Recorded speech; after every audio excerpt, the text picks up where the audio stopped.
Wow.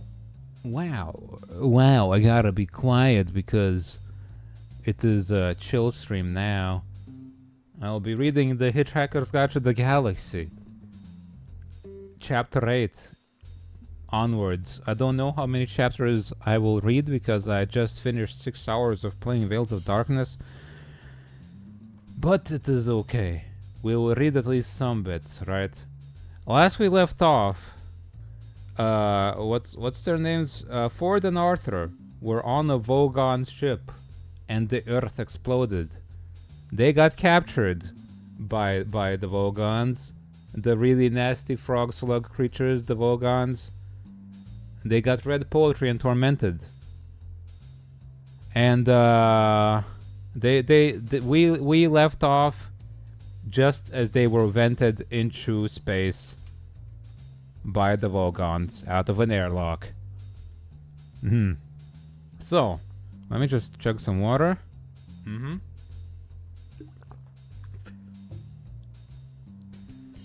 Chapter 8. The Hitchhiker's Guide to the Galaxy is a wholly remarkable book. It has been compiled and recompiled many times over many years and under many different editorships. It contains contributions from countless numbers of travelers and researchers. The introduction begins like this. Space, it says, is big. Really big. You just won't believe how vastly, hugely, mind-bogglingly big it is. I mean, you may think it's a long way down the road to the chemist, but that's just peanuts to space. Listen. And so on. After a while, the style settles down a bit and it begins to tell you things you really need to know. Like the fact that the fabulously beautiful planet Bethelzemin is now so worried about the cumulative erosion by 10 billion visiting tourists a year that any net imbalance between the amount you eat and the amount you excrete while on the planet is surgically removed from your body weight when you leave. So every time you go to the lavatory there, it is vitally important to get a receipt. To be fair though, when confronted by the sheer enormity of the distances between the stars, better minds than the one responsible for the guide's introduction have faltered. Some invite you to consider for a moment a peanut in reading and a small walnut in Johannesburg, and other such dizzying concepts. The simple truth is that interstellar distances will not fit into human imagination. Even light, which travels so fast that it takes most races thousands of years to realize that it travels at all, takes time to journey between the stars. It takes 8 minutes to journey from the star Sol to the place where the Earth used to be, and 4 more years to arrive at Sol's nearest stellar neighbor, Alpha Proxima. For light to reach the other side of the galaxy, for it should reach Damogran, for instance, takes rather longer, 500,000 years. The record for hitchhiking this distance is just under 5 years, but you don't get to see much on the way. The Hitchhiker's Guide to the Galaxy says that if you hold a lungful of air, you can survive in the total vacuum of space for about 30 seconds. However, it does go on to say that what with space being the mind-boggling size it is, the chances of getting picked up by another ship within those 30 seconds are 2 to the power of 276,709 to 1 against. By a totally staggering coincidence, that is also the telephone number of an Islington flat where Arthur once went to a very good party and met a very nice girl whom he totally failed to get off with. She went off with a gatecrasher. Though the planet Earth, the Islington flat, and the telephone have all now been demolished, it is comforting to reflect that they are all in some small way commemorated by the fact that 29 seconds later Ford and Arthur were rescued. Well, that's a short chapter. All those space facts are wrong, by the way. The galaxy isn't actually that big. It's not 500,000 light years wide. For one. And also, if you have air in your lungs when you get blasted into space, your lungs explode. So you shouldn't have a lung full of air when you get blasted into space. No. These are old facts that you shouldn't trust from the guy that's not reliable. Damned if you do, damned if you don't. Yeah. Also, it's not Alpha Proxima, it's Proxima Centauri. The nearest star. Early 20th century. Well, this is not early. This is like 1976 or something. And they knew about space a little bit at that point. Anyway, let's continue on. Chapter 9. A computer chattered to itself in alarm as it noticed an airlock open and close itself for no apparent reason. This was because reason was in fact out to lunch. A hole had just appeared in the galaxy. It was exactly a nothingth of a second long, a nothingth of an inch wide, and quite a lot of millions of light years from end to end. As it closed up, lots of paper hats and party balloons fell out of it and drifted off through the universe. A team of 7 3-foot-high market analysts fell out of it and died, partly of asphyxiation, partly of surprise. 239,000 lightly fried eggs fell out of it too, materializing in a large wobbly heap on the famine-struck land of Pogril on the Pencil system. The whole Pogril tribe had died out from famine except for one last man who died of cholesterol poisoning some weeks later. The nothingth of a second for which the whole existed reverberated backward and forward through time in the most improbable fashion. Somewhere in the deeply remote past, it seriously traumatized a small random group of atoms drifting through the empty sterility of space and made them cling together in the most extraordinarily unlikely patterns. These patterns quickly learned to copy themselves. This was part of what was so extraordinary about the patterns, and went on to cause massive trouble on every planet they drifted onto. That was how life began in the universe. 5 wild event maelstroms swirled in vicious storms of unreason and spewed up a pavement. On the pavement lay Ford Prefect and Arthur Dent gulping like half-spent fish. There you are, gasped Ford, scrabbling for a finger hold on the pavement as it raced through the third reach of the unknown. I told you I'd think of something. Oh, sure, said Arthur. Sure. Bright idea of mine, said Ford, to find a passing spaceship and get rescued by it. The real universe arched sickeningly away beneath them. Various pretend ones flitted silently by like mountain goats. Primal light exploded, splattering space-time as with gobbets of jello. Time blossomed, matter shrank away. The highest prime number coalesced quietly in a corner and hid itself away forever. Oh, come off it, said Arthur. The chances against it were astronomical. Don't knock it, it worked, said Ford. What sort of ship are we in? Asked Arthur as the pet of eternity yawned beneath them. I don't know, said Ford. I haven't opened my eyes yet. No, nor have I, said Arthur. The universe jumped, froze, quivered, and splayed out in several unexpected directions.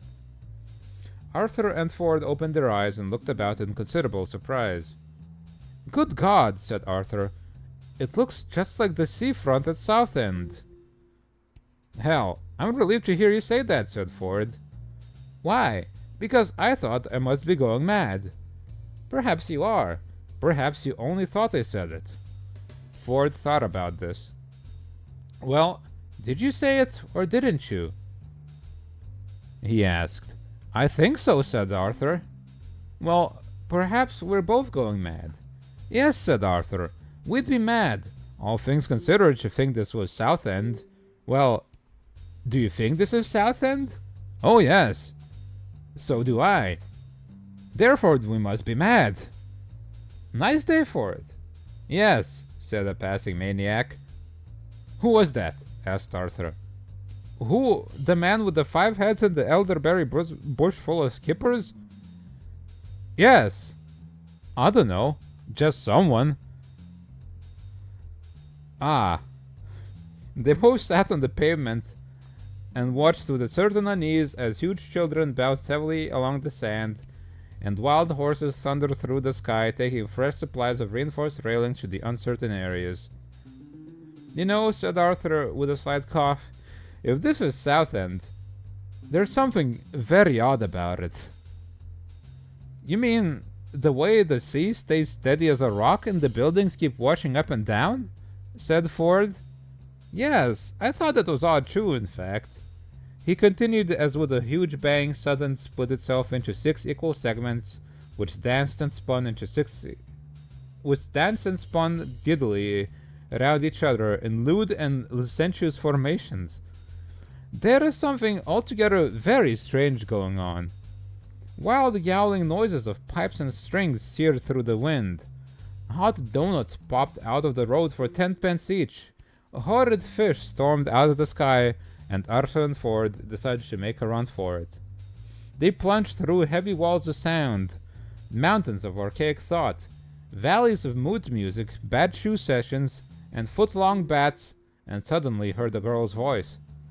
It sounded quite a sensible voice, but it just said, 2 to the power of 1 200,000 to 1 against and failing. And that was all. Ford skidded down a beam of light and spun around trying to find a source for the voice, but could see nothing he could seriously believe in. What was that voice? Shouted Arthur. I don't know, yelled Ford. I don't know. It sounded like a measurement of probability. Probability? What do you mean? Probability, you know, like 2 to 1, 3 to 1. 5 to 4 against. That said 2 to the power of 100,000 to 1 against. That's pretty improbable, you know. A 1,000,000-gallon vat of custard upended itself over them without warning. But what does it mean? Cried Arthur. What? The custard? No, the measurement of improbability. I don't know. I don't know at all. I think we're on some kind of spaceship. I can only assume, said Arthur, that this is not the first-class compartment. Bulges appeared in the fabric of space-time. Great, ugly bulges. Arg! Said Arthur, as he felt his body softening and bending in unusual directions. Something seems to be melting away. The stars are swirling. A dust bowl. My legs are drifting off into the sunset. My left arm's come off too. A frightening thought struck him. Hell, he said. How am I gonna operate my digital watch now? He wound his eyes desperately around in Ford's direction. Ford, he said, you're turning into a penguin. Stop it. Again came the voice. 2 to the power of 75,000 to 1 against and falling. Ford waddled around his pond in a furious circle. Hey, who are you? He quacked. Where are you? What's going on, and is there any way of stopping it? Please relax, said the voice pleasantly, like a stewardess in an airliner with 1 wing and 2 engines, one of which is on fire. You are perfectly safe. But that's not the point, raged Ford. The point is that I am now a perfectly safe penguin, and my colleague here is rapidly running out of limbs. It's all right. I've got them back now, said Arthur. 2 to the power of 50,000 to 1 against and falling, said the voice. Admittedly, said Arthur, they're longer than I usually like them, but... Isn't there anything, squawked Ford in an avian fury, you feel you ought to be telling us? The voice cleared its throat. A giant petite four lolloped off into the distance. Welcome, the voice said, to the starship Heart of Gold. The voice continued. Please do not be alarmed, it said, by anything you see or hear around you. You are bound to feel some initial ill effects as you have been rescued from certain death at an improbability level of 2 to the power of 276,000 to 1 against. Possibly much higher. We are now cruising at a level of 2 to the power of 25,000 to 1 against and falling, and we will be restoring normality just as soon as we are sure what is normal anyway. Thank you. 2 to the power of 20,000 to 1 against and falling. The voice cut out. Ford and Arthur were in a small, luminous pink cubicle. Ford was wildly excited. Arthur, he said, this is fantastic. We've been picked up by a ship powered by the infinite improbability drive. This is incredible. I heard rumors about it. They were all officially denied, but they must have done it. They've built the improbability drive. Arthur, this is... Arthur? What's happening? Arthur had jammed himself against the door to the cubicle, trying to hold it closed. But it was ill-fitting. Tiny, furry little hands were squeezing themselves through the cracks. Their fingers were ink-stained. Tiny voices chattered insanely. Arthur looked up. Ford, he said, there's an infinite number of monkeys outside who want to talk to us about the script from Hamlet they've worked out. Chapter done. That was a trippy read. What the hell was going on? I was so confused about what was happening that I had trouble reading it. Because none of it made any goddamn sense. I suppose it's because it's like, as the probability lowers, it's like weirder and less probable things start happening or something. And that's what the infinite improbability drive does, right? It makes unlikely things happen. Or something like that. But boy, was it weird to read.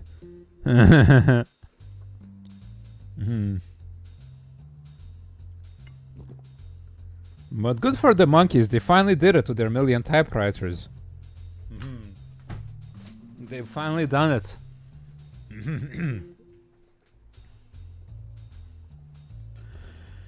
Okay, let's continue. Chapter 10.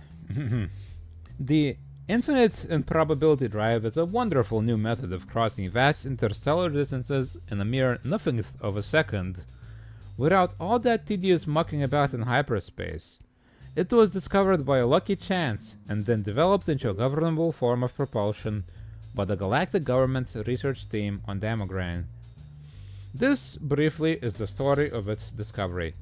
The principle of generating small amounts of finite improbability by simply hooking the logic circuits of a Bambleweenie 57 sub-meson brain to an atomic vector plotter suspended in a strong Brownian motion producer, say, a nice hot cup of tea, were of course well understood, and such generators are often used to break the ice at parties by making all the molecules in the hostess's undergarments leap simultaneously 1 foot to the left, in accordance with the theory of interdeterminacy. Many respectable physicists said that they weren't going to stand for this, partly because it was a debasement of science, but mostly because they didn't get invited to those sorts of parties. Another thing they couldn't stand was the perpetual failure they encountered in trying to construct a machine which could generate the infinite improbability field needed to flip a spaceship across the mind-paralyzing distances between the farthest stars, and in the end they grumpily announced that such a machine was virtually impossible. Then, one day, a student who had been left to sweep up the lab after a particularly unsuccessful party found himself reasoning this way. If, he thought to himself, such a machine is a virtual impossibility, then it must logically be a finite improbability. So all I have to do in order to make one is to work out exactly how improbable it is, feed that figure into the finite improbability generator, give it a fresh cup of tea, really hot tea, and turn it on.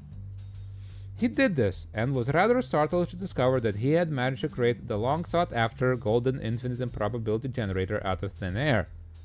It startled him even more when, just after he was awarded the Galactic Institute's prize for extreme cleverness, he got lynched by a rampaging mob of respectable physicists who had finally realized that the one thing they really couldn't stand was a smartass. Chapter end. I'm getting a bit tongue-tied, but that's fine. Nobody likes a smartass. No. Look, if it's virtually improbable, then it's basically improbable. It's like how a 95% shot in XCOM means a 100% shot, you know? If it's higher than 50%, it's 100. That's just how it works. Nobody, damn the smart asses. Asses are for being stupid.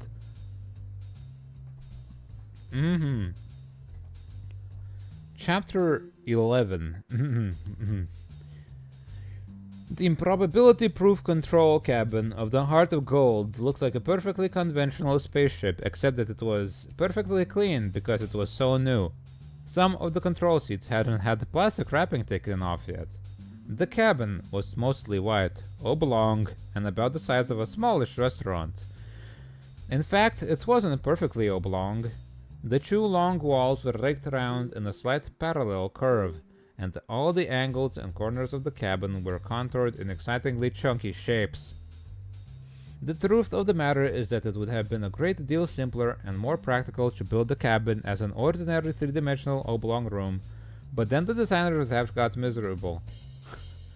As it was, the cabin looked excitingly purposeful, with large video screens arranged over the control and guidance system panels on the concave wall, and long banks of computers set into the convex wall.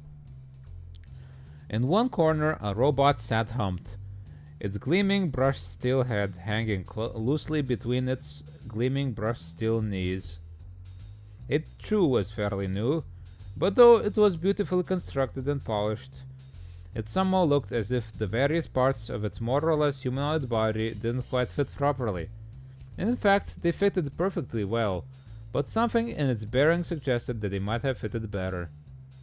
Zaphod Bibelbrox paced nervously up and down the cabin, brushing his hands over pieces of gleaming equipment and giggling with excitement. Trillian sat hunched over a clump of instruments, reading off figures. Her voice was carried around the tannoy system of the whole ship. 5-1 against and falling, she said.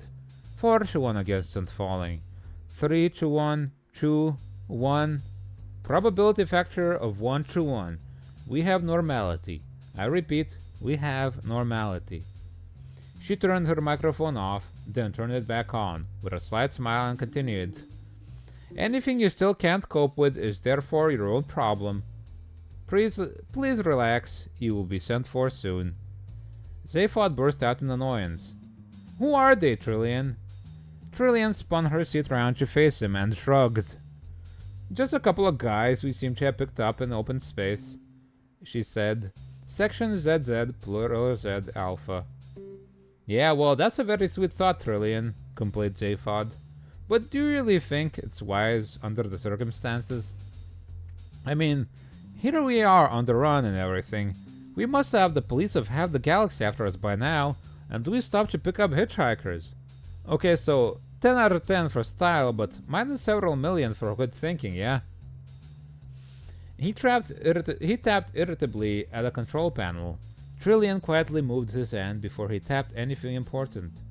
Whatever Zaphod's qualities of mind might include, dash, bravado, conceit, he was mechanically inept and could easily blow the ship up with an extravagant gesture. Trillian had come to suspect that the main reason he had had such a wild and successful life was that he never really understood the significance of anything he did. The Zaphods, she said patiently. They were floating unprotected in open space. You wouldn't want them to have died, would you? Well, no, not as such, but... Not as such. Not die as such. But... Trillian cocked her head on one side. Well, maybe someone else might have picked them up later. A second later and they would have died. Yeah, so if you'd taken the trouble to think about the problem a bit longer, it would have gone away. You'd have been happy to let them die? Well, not as happy as such, but... Anyway, said Trillian, turning back to the controls, I didn't pick them up. What do you mean? Who picked them up then? The ship did. Huh? The ship did, all by itself. Huh? While we were in an improbability drive. But that's incredible. No, Zaphod. Just very, very improbable. Yeah. Zaphod, Look, Zaphod, she said, patting his arm. Don't worry about the aliens. They're just a couple of guys, I expect. I'll send the robot down to get them and bring them up here. Hey, Marvin! In the corner, the robot's head swung up sharply, but then wobbled around imperceptibly. It pulled itself up to its feet as if it was about 5 pounds heavier than it actually was, and made what an outside observer would have thought was a heroic effort to cross the room. It stopped in front of the Trillian, and seemed to stare through her left shoulder. "I think you ought to know I'm feeling very depressed," it said. Its voice was low and hopeless. "Oh God," muttered Zaphod and slumped into a seat. "Well," said Trillian in a bright, compassionate tone, "here's something to occupy you and keep your mind off things." "It won't work," droned Marvin. "I have an exceptionally large mind." "Marvin!" warned Trillian. "All right," said Marvin. "What do you want me to do?" "Go down to number 2 entry bay and bring the 2 aliens up here under surveillance." With a microsecond pause and the finely calculated micro-modulation of pitch and timbre nothing could actually take an offense at, Marvin managed to convey his utter contempt and horror of all things human. "Just that?" he said. "Yes," said Trillian firmly. "I won't enjoy it," said Marvin. Zaphod leaped up out of his chair. "She's not asking you to enjoy it," he shouted. "Just do it, will ya?" "All right," said Marvin like the tolling of a great cracked bell. "I'll do it." "Good," snapped Zaphod. "Great. Thank you." Marvin turned and lifted his flat-topped triangular red eyes up toward him. "I'm not getting you down at all, am I?" he said pathetically. "No, no, Marvin," lilted Trillian. "That's just fine, really." "I wouldn't like to think I was getting you down." "No, don't worry about that," the lil continued. "You just act as comes naturally and everything will be just fine." "You sure you don't mind?" probed Marvin. "No, no, Marvin," lilted Trillian. "That's just fine, really. Just part of life." Marvin flashed her an electronic look. "Life," said Marvin. "Don't talk to me about life." He turned hopelessly on his heel and lugged himself out of the cabin. With a satisfied hum and a click, the door closed behind him. "I don't think I can stand that robber much longer," Zaphod growled Trillian. The Encyclopedia Galactica defines a robot as a mechanical apparatus designed to do the work of a man. The marketing division of the Sirius Cybernetics Corporation defines a robot as your plastic pal who's fun to be with. The Hitchhiker's Guide to the Galaxy defines the marketing division of the Sirius Cybernetics Corporation as a bunch of mindless jerks who'll be the first against the wall when the revolution comes. With a footnote to the effect that the editors would welcome applications from anyone interested in taking over the post of robotics correspondent. Curiously enough, an editor of the Encyclopedia Galactica that had the good fortune to fall through a time warp from 1,000 years in the future defined the marketing division of the Sirius Cybernetics Corporation as a bunch of mindless jerks who were the first against the wall when the revolution came. The pink cubicle had winked out of existence. The monkeys had sunk away to a better dimension. Ford and Arthur found themselves in the embarkation area of the ship. It was rather smart. "I think the ship's brand new," said Ford. "How can you tell?" asked Arthur.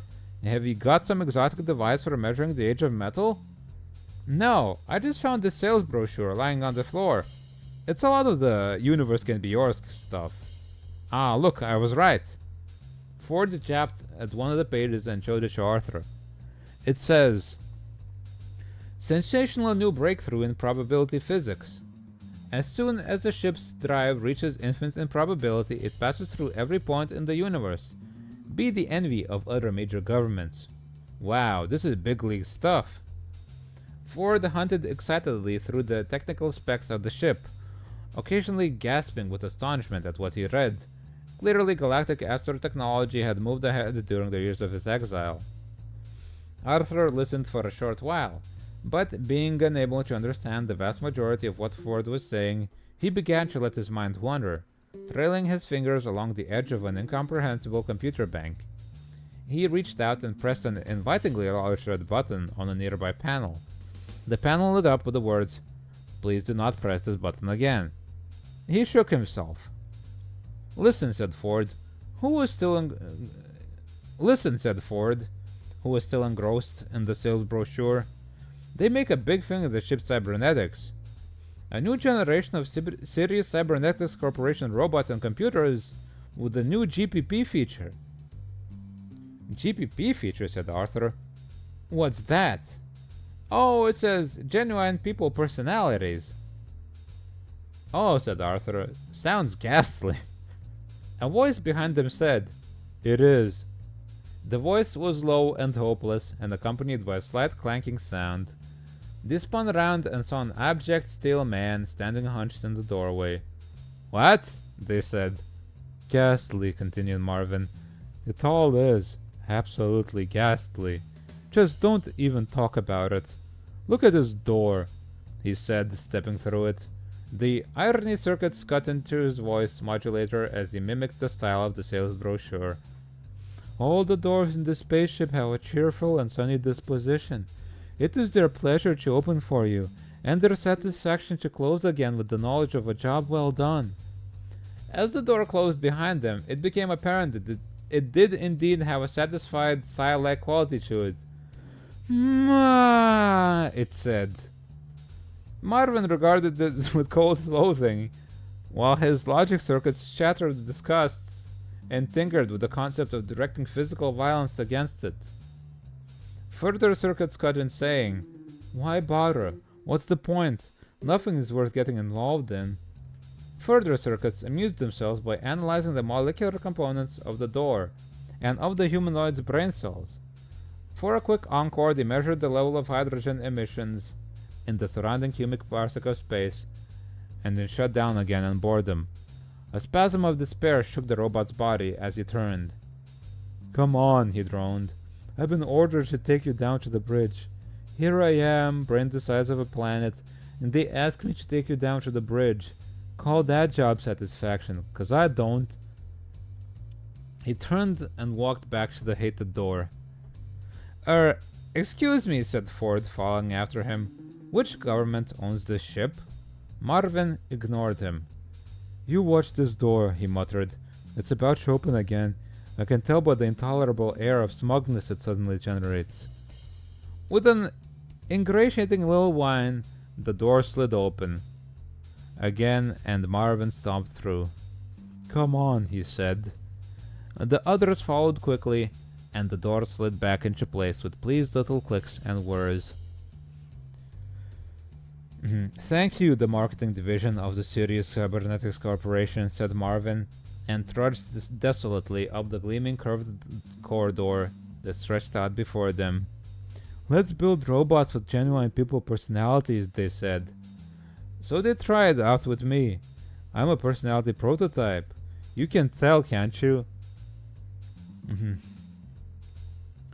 Ford and Arthur muttered embarrassed little disclaimers. I hate that door, continued Marvin. I'm not getting you down at all, am I? Which government started Ford again? No government owns it, snapped the robot. It's been stolen. Stolen? Stolen, mimicked Marvin. Who by? Asked Ford. Zaphod Bibelbrox. Something extraordinary happened to Ford's face. At least 5 entirely separate and distinct expressions of shock and amazement piled up on it in a jumbled mess. His left leg, which was in mid-stride, seemed to have difficulty in finding the floor again. He stared at the robot and tried to disentangle some dartoid muscles. Zaphod Bibelbrox, he said weakly. Sorry, did I say something wrong? Said Marvin, dragging himself on regardless. Pardon me for breathing, which I never do anyway, so I don't know why I bothered to say it. Oh God, I'm so depressed. Here's another one of those self-satisfied doors. Life. Don't talk to me about life. No one even mentioned it, muttered Arthur irritably. Ford, are you alright? Ford stared at him. Did that robot say Zaphod Bibelbrox? He said. Chapter 12. End the chapter. My God. Marvin. Spirit animal. Marvin, my beloved. Can we just have the whole book about Marvin? He's even called Marvin. Marvin. See, I could have been Marvin.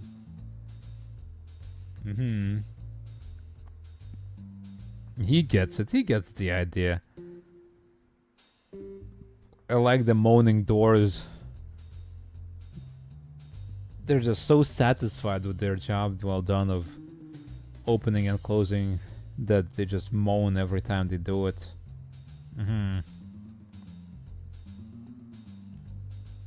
Man. Man, I'm tired. I might not get through many chapters today, actually. Just a couple. And the next time I read,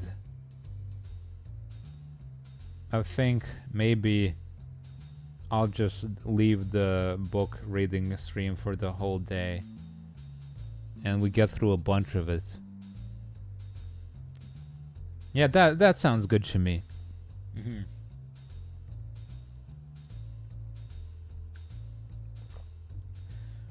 And my throat is kind of giving out a little bit, so you know.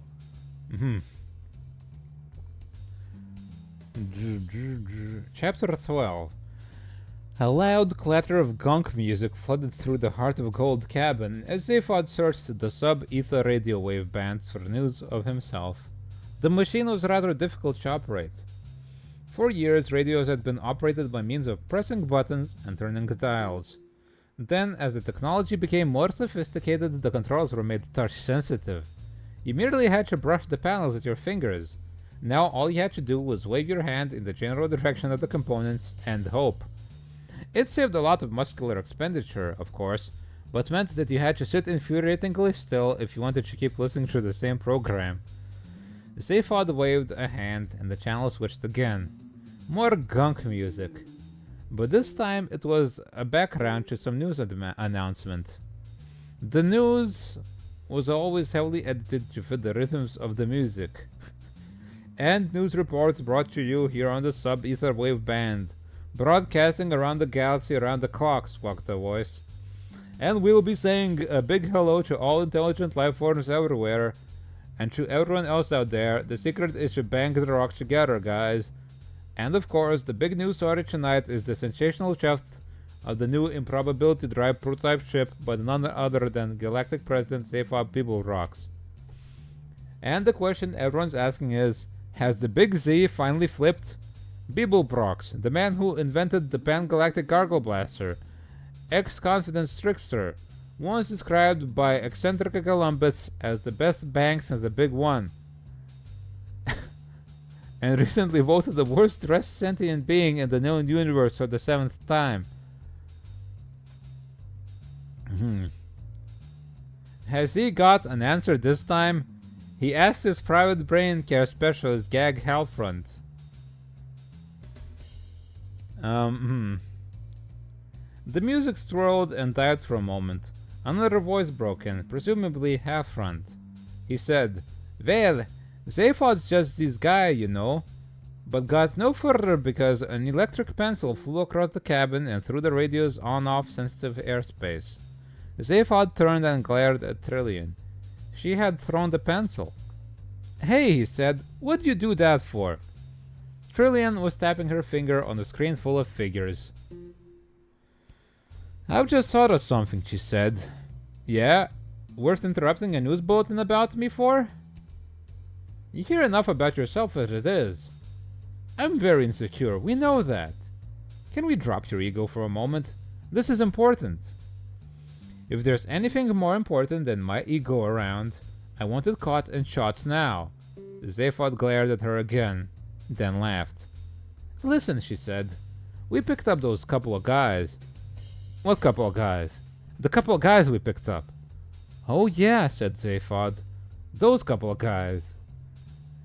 We picked them up in sector ZZ9, plural Z Alpha." "Yeah?" said Zaphod and blinked. Trillian said quietly, "Does that mean anything to you?" Said Zaphod. ZZ9, plural Z Alpha. ZZ9, plural Z Alpha. "Well," said Trillian. What does the Z mean?" said Zaphod. "Which one?" "Anyone." One of the major difficulties Trillian experienced in her relationship with Zaphod was learning to distinguish between him pretending to be stupid just to get people off their guard, pretending to be stupid because he couldn't be bothered to think, and wanted someone else to do it for him, pretending to be outrageously stupid to hide the fact that he actually didn't understand what was going on, and really being genuinely stupid. He was renowned for being amazingly clever, and quite clearly was so, but not all the time, which obviously worried him, hence the act. He preferred people to be puzzled rather than contemptuous. This, above all, appeared to Trillian to be genuinely stupid, but she could no longer be bothered to argue about it. She sighed and punched up a star map on the Viv screen, so she could make it simple for him, whatever his reasons for wanting it to be that way. There, she pointed. Right there. Hey, yeah, said Zaphod. Well, she said. Well, what? Parts of the inside of her head screamed at other parts of the inside of her head. She said, very calmly, it's the same sector you originally picked me up in. He looked at her and then looked back at the screen. Hey, yeah, he said. Now that is wild. We should have zapped straight into the middle of the Horsehead Nebula. How did we come to be there? I mean, that's nowhere. She ignored this. Improbability drive, she said patiently. You explained it to me yourself. We pass through every point in the universe. You know that. Yeah, but that's one wild coincidence, isn't it? Yes. Picking us someone up at that point? Out of the whole of the universe to choose from? That's just true. I want to work this out. Computer! The Sirius cybernetics shipboard computer, which controlled and permitted every particle of the ship, switched into communications mode. Hi there, it said brightly, and simultaneously spewed out a tiny ribbon of ticker tapes, just for the record. The ticker tape said, Hi there. Oh God, said Zaphod. He hadn't worked with this computer for long, but had already learned to loathe it.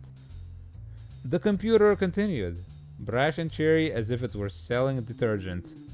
I want you to know that whatever your problem, I am here to help you solve it. Yeah, said Zaphod. Look, I think I'll just use a piece of paper. Sure thing, said the computer, spilling out its message into a waste bin at the same time. I understand. If you ever want... Shut up, said Zaphod, and, snatching up a pencil, sat down next to Trillian at the console. Okay, said the computer in a hurt tone of voice, and closed down its speech channel again. Zaphod and Trillian pored over the figures that the improbability flight path scanner flashed silently up in front of them. Can we work out, said Zaphod, from their point of view, what the improbability of their rescue was? Yes, that's a constant, said Trillian. 2 to the power of 276,709 to 1 against. That's high. They're two unlucky guys. They're two lucky guys. Yes, but relative to what we were doing when the ship picked them up. Trillian punched up the figures. They showed 2 to the power of infinity minus 1 to 1 against. An irrational number that only has a conventional meaning in improbability physics. It's pretty low, continued Zaphod with a slight whistle. Yes, agreed Trillian, and looked at him quizzically. That's one big whack of improbability to be accounted for. Something pretty improbable has got to show up on the balance sheet if it's all going to add up into a pretty sum. Zaphod scribbled a few sums, crossed them out, and threw the pencil away. Bats dues. I can't work it out. Well, Zaphod knocked his two heads together in irritation and gritted his teeth. Okay, he said. Computer! The voice circuit sprang to life again. Why, hello there, they said. Ticker tape, ticker tape. All I want to do is make your day nicer and nicer and nicer. Yeah, well, shut up and work something out for me. Sure thing, chattered the computer. You want a probability forecast based on? Improbability data, yeah. Okay, the computer continued. Here's an interesting little notion. Did you realize that most people's lives are governed by telephone numbers? A pained look crawled across one of Zaphod's faces, and onto the other one. Have you flipped? He said. No, but you will when I tell you that. Trillian gasped. She scrabbled at the buttons on the probability flight path screen. Telephone number, she said. Did that thing say telephone number? Numbers flashed up on the screen. The computer had paused politely, but now it continued. What I was about to say was that... Don't bother, please, said Trillian. Look, what is this, said Zaphod. I don't know, said Trillian.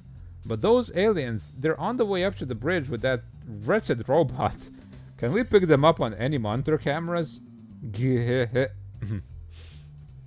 Chapter 13. End the chapter. Man.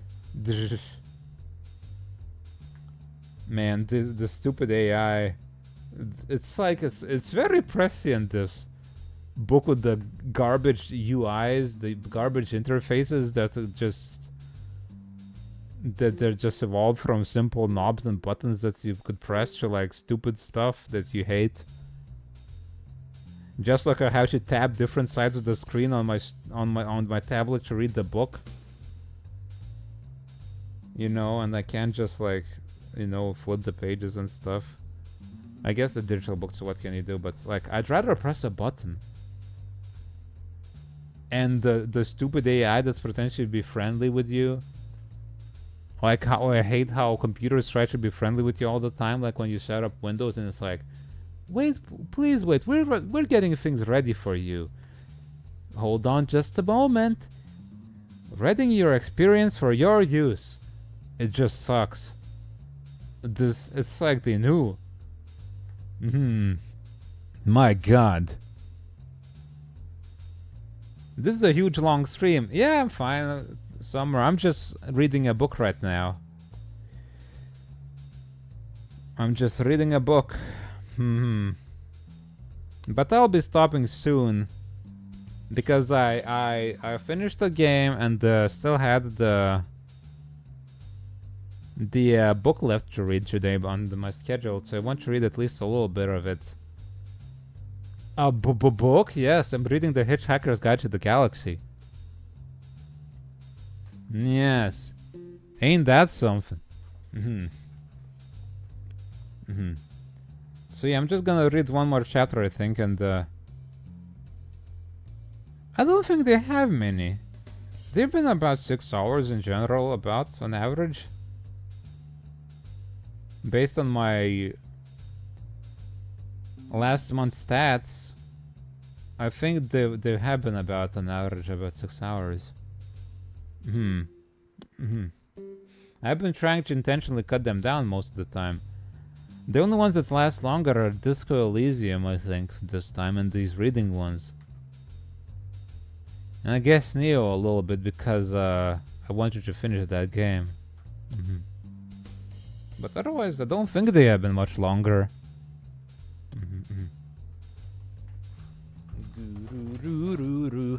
The biggest of books. It's so big. Oh no, the first book is actually pretty short. It's only 200 pages long. Right, chapter 13. Marvin trudged on down the corridor, still moaning. And then, of course, I got this terrible pain in all the diodes out my left-hand side. No? Said Arthur grimly as he walked along beside him. Really? Oh yes, said Marvin. I mean, I've asked for them to be replaced, but no one ever listens. I can imagine. Vague whistling and humming noises were coming in from Ford. Well, well, well, he kept saying to himself. Zaphod Beeblebrox. Suddenly, Marvin stopped and held up a hand. You know what's happened now, of course. No, what? Said Arthur, who didn't want to know. We've arrived at another one of those doors. There was a sliding door let into the side of the corridor. Marvin eyed it suspiciously.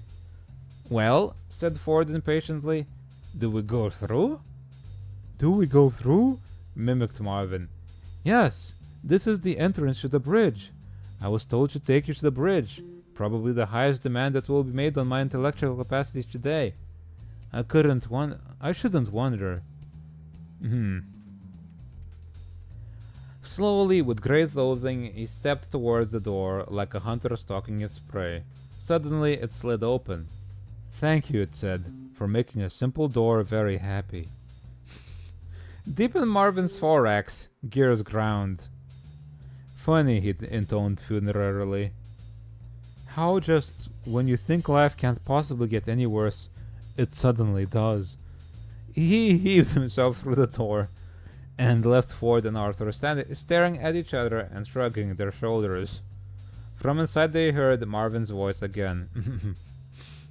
I suppose you'll want to see the aliens now, he said. Do you want me to sit in a corner and rust, or just fall apart where I'm standing? Yeah, just show them in, would you, Marvin? Came another voice. Arthur looked at Ford and was astonished to see him laughing. What's... Shh, said Ford. Come on in. He stepped through into the bridge. Arthur followed him nervously, and was astonished to see a man lolling back in the chair with his feet on the control console, picking the thief in his right-hand head with his left-hand hand. The right-hand head seemed to be thoroughly preoccupied with this task, but the left-hand one was grinning, a broad, relaxed, nonchalant grin. The number of things that Arthur couldn't believe he was seeing was fairly large. His jaw flopped about at the loose end for a while. The peculiar man waved a lazy wave at Ford and with an appalling affectation of nonchalance said, Ford, hi, how are you? Glad you could drop in. Ford was not going to be outcooled. Zaphod, he drawled, great to see you. You're looking well. The extra arm suits you. Nice ship you've stolen. Arthur goggled at him. You mean you know this guy? He said, waving a wild finger at Zaphod. Knowing, exclaimed Ford.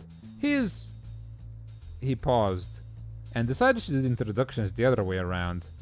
Oh, Zaphod, this is a friend of mine, Arthur Dent, he said. I saved him when his planet blew up. Oh, sure, said Zaphod. Hi, Arthur, glad you could make it. His right-hand head looked around casually, said hi, and went back to having its teeth picked.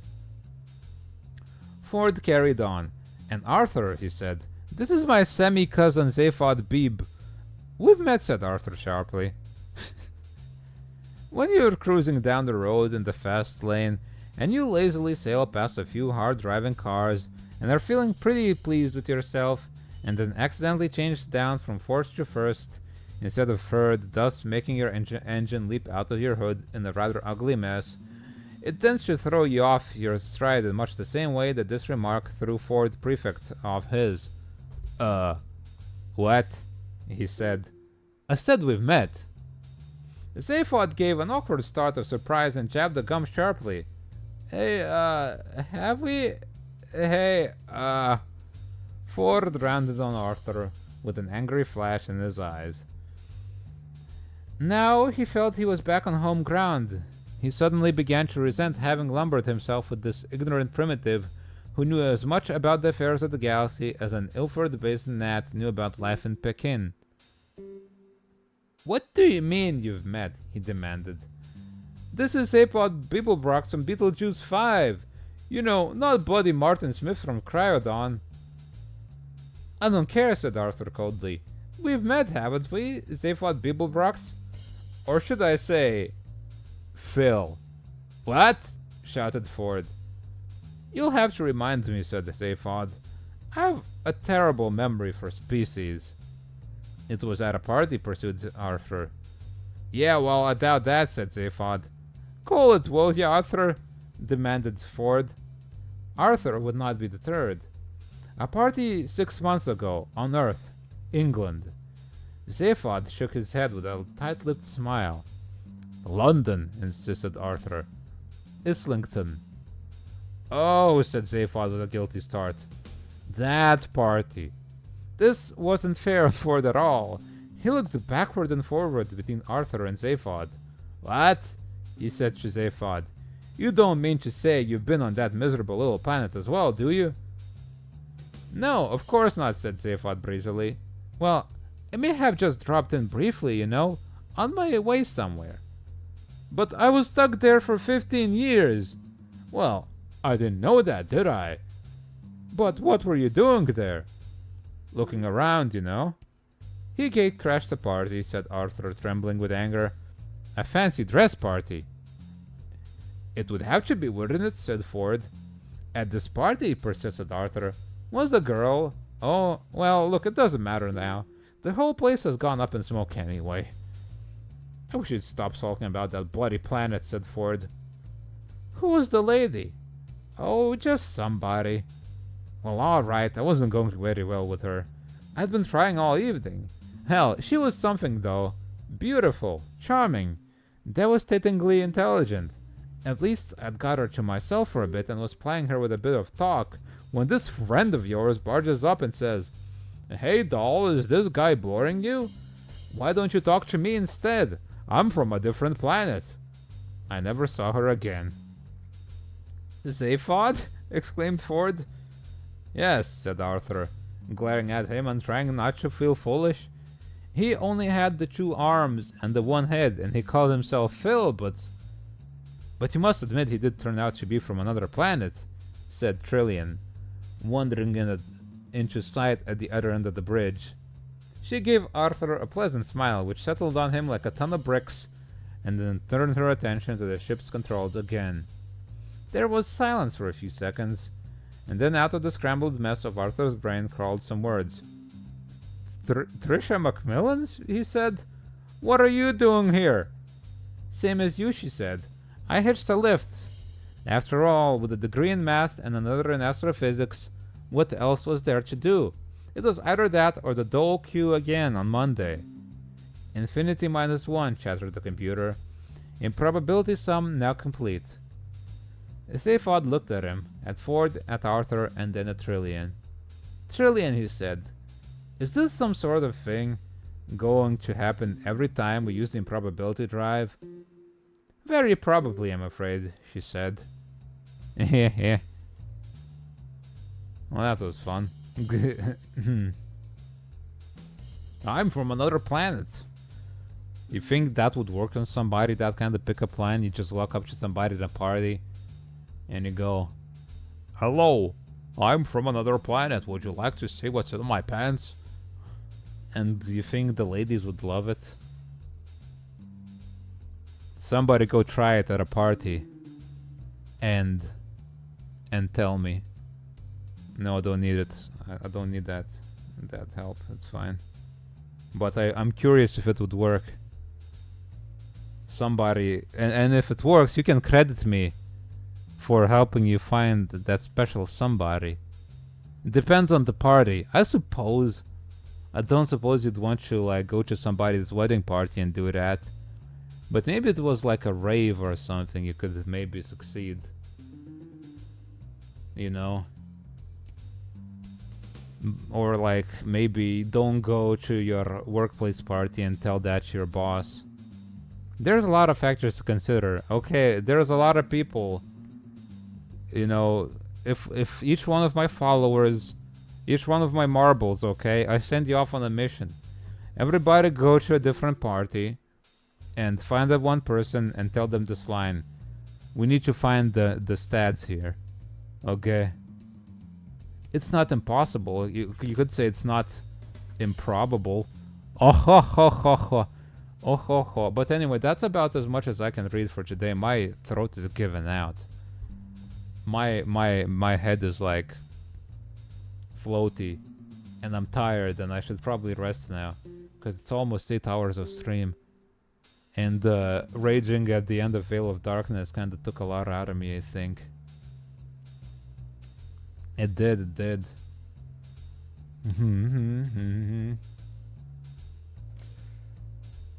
But yeah. That's all. That's a really fun book. It's kind of just like last time. It's kind of hard to read out loud, but maybe because I keep reading them after like long ass games. So next time I'll just do just the reading on Sunday. And maybe get through the rest of the book, actually. That might be doable. Archibald, you're busting down my door. Hold on. He's busting down my goddamn door. Foolish creature, Archibald. Yeah, so yeah, I'll just leave it at that. And So yeah, I will go make a schedule after this. Maybe on Monday. Maybe I'll look at it right after a stream. I don't know. But yes, I'll go make a schedule. Post it tomorrow. Yes, tomorrow of course we'll be playing Disco Elysium, which is going to be finished as well. Because we're at the end of it there. We're at the very end, I believe. Things are coming to a head and stuff. And yeah, we're gonna have a lot of good stuff happening. A lot of fun things will be happening. Mm-hmm. Oh yes.